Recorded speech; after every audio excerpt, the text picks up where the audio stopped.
মুক্তিযোদ্ধার সন্তান নাতিপুতিরা কেউ মেধাবী না, যত রাজাকারের বাচ্চারা নাতিপুতি হলো মেধাবী, তাই না? একটি ছোট ভুল সারা জীবনের কান্না।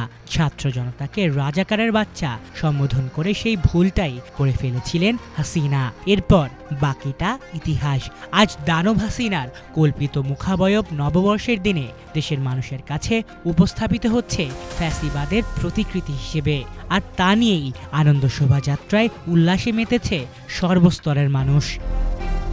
গণহত্যায় সরাসরি নির্দেশদাতা আর দীর্ঘ ১৬ বছরের স্বৈরশাসনের কারণে দেশের গণতন্ত্রকামী মানুষের কাছে আজ তিনি ঘৃণার পাত্র।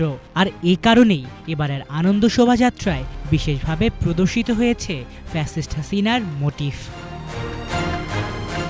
তবে এবারের এই শোভাযাত্রা রাজনৈতিক নয় বলে মন্তব্য করেছেন সংস্কৃতি বিষয়ক উপদেষ্টা মোস্তফা সরোয়ার ফারুকী। এই শোভাযাত্রা ঐতিহাসিকভাবে রাজনৈতিকভাবে ব্যবহার করা হয়েছিল।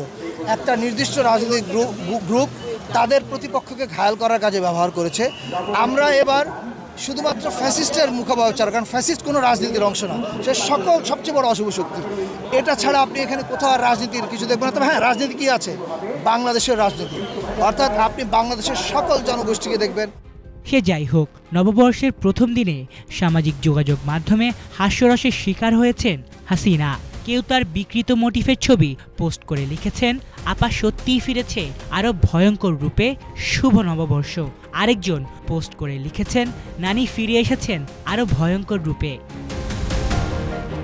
আন্তর্জাতিক সংবাদ মাধ্যম আল জাজিরার সাংবাদিক জুলকারনাইন সায়ের হাসিনার ১৯ সেকেন্ডের একটি কবিতা আবৃত্তির ক্লিপ শেয়ার করেছেন।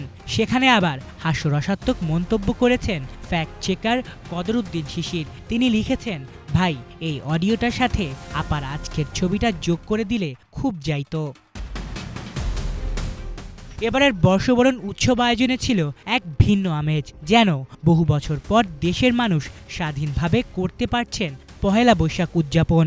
আর এবারের বৈশাখী আয়োজনকে বৈচিত্র্যময় বলে উল্লেখ করেছেন ঢাকা বিশ্ববিদ্যালয়ের সাংবাদিকতা বিভাগের প্রফেসর গীতিয়ারা নাসরিন। নিজের ফেসবুক পেজে এবারের আয়োজনের বেশ কিছু ছবি পোস্ট করে তিনি লিখেছেন, এবারের মতো বৈশাখী শোভাযাত্রা আমি আগে কখনো দেখিনি।